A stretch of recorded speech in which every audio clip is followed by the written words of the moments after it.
vaatteet kiinni ja testataan. Ja jos on hyvä, niin sitten pidetään, ja jos ei hyvä, niin sitten lasketaan tangosta. Niin, mutta lähdetään varmaan niin matalin päästä. No en mä tiedä sen. Koska Ei siinä ole mitään järkeä nostaa pääkorkeuttakaan järeitmäksi tullos. Ei järjestä, se on löyly parannut mitä ylemmäksi nostaa. niin, mutta ei. Et tietysti jos me lähdetään, koska niin.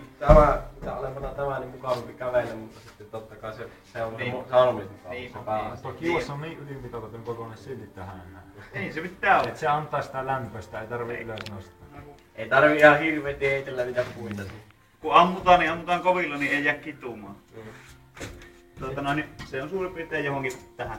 10 senttiä alemmaksi on. Joo. Siinä on 300 lattiapinnasta. Siinä se virallinen kohta. No sitten me ollaan kyllä piirretty vähän mitattu tää vähän väärin. No. Koska tähän kato silloin katsottiin, että tää tulee tuohon puoleen väliin. Ei se mitään. Käännä toisin, niin siitä näkyy. Eikä tässä.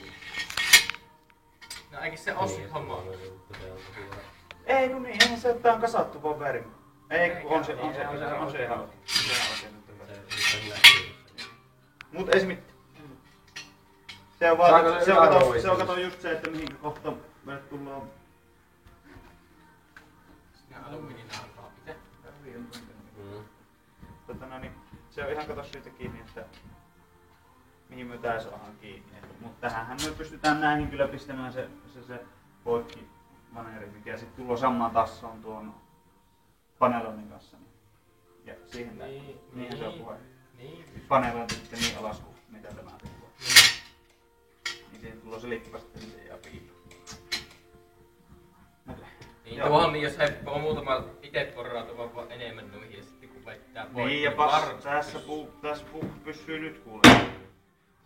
Se on sen verran jämäkkä. Ja kun miettii, että näitä 3 kappaletta tullut ja toisiinsa tukevat, että se suuri osa painosta siirtyy tänne. Niin. Eikä tuossa on koskaan semmoista suoraa alaspäin vetävää painoa. Se on tuossa takkipäin. Se on hyvä näin jälkeenpäin todeta, että oltais pärjätty vähemmillä näilläkin. Se on erilainen idea sitten. Niin nämä on esimerkiksi ihan tuttu. No, kyllä. Juuri näin. Ja Ei, mutta On. Mut. nämä naamioidaan sen portaan taas. Niin ja siis kato, tullohan näitten varaan sitten se mikä tulloo sitten tähän näin.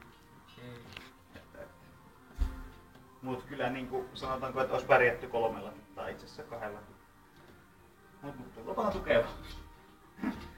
Ei tarvii laittaa niin paksua puuta tähän sitten näitten varaan. Alunperin se mentti tuossa raavasta tehty, mutta näitä kun ne vihkäs, niin voi alkaa.